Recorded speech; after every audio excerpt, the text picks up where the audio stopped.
সুপ্রিয় দর্শক, এই মুহূর্তে আমরা সোনালীর কাছে দেখেন নগদ 7 লক্ষ টাকা সোনালী আমাদের অফিসে ছুটে এসেছে।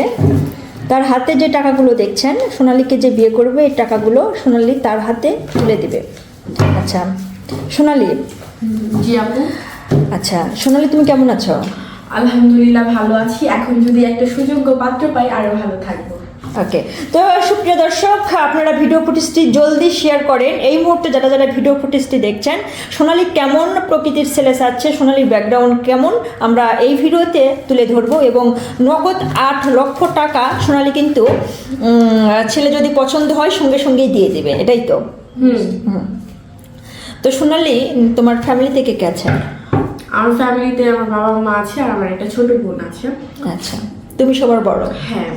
তো দর্শক, সোনালী কিন্তু বড় একটা, মানে তার ফ্যামিলির বড় মেয়ে, সে পড়াশোনা করছে। Inter first year. Inter first ইয়ারে পড়াশোনা করছে। সোনালী, তুমি হচ্ছে যে ধরো তোমার হাইট কত? 5 ফিট 4।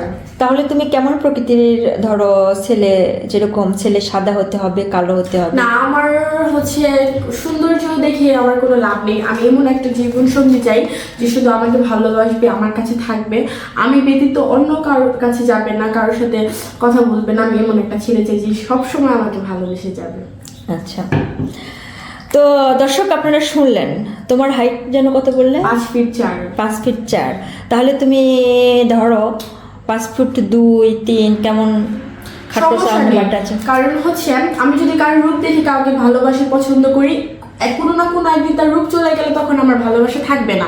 আমি এমন একটা মানুষ চাই যার মনকে আমি ভালোবাসি, সে আমার মনটাকে ভালোবাসবে, যেটা হচ্ছে আমি বৃদ্ধ হওয়া পর্যন্ত ও আমাকে মনে রাখবে, আমি ওকে মনে রাখবো। আমি এমন একজন জীবন সঙ্গী চাই।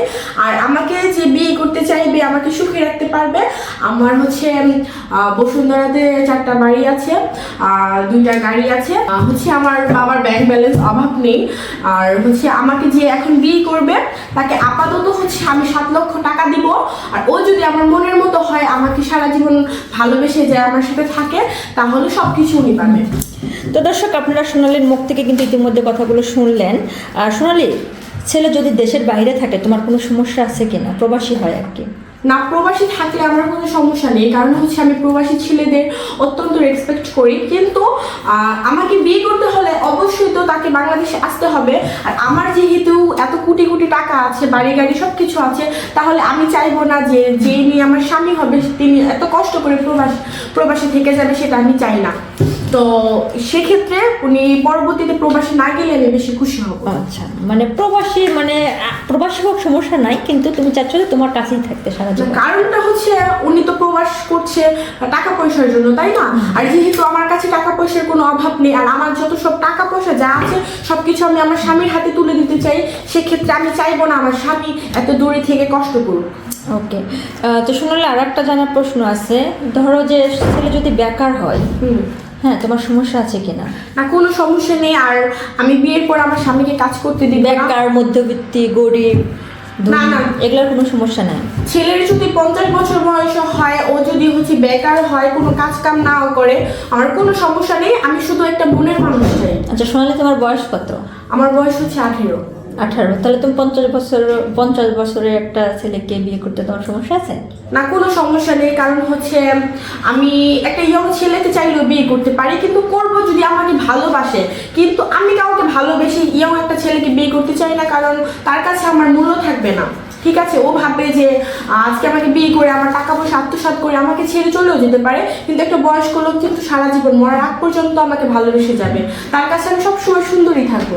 তো এক্ষেত্রে আমি বয়স্ক যারা হচ্ছে আমার থেকে সিনিয়র তাদেরকে আমি অনেক রেসপেক্ট করি। আর আমি চাই ওরকম কেউ আমাকে বিয়ে করতে চাইলে, যে ওনার ওয়াইফ নেই বা হচ্ছে মারা গেছে, ডিভোর্স করে দিছে, এরকম বয়স্ক কেউ আমাকে বিয়ে করতে চাইলে আমি করবো।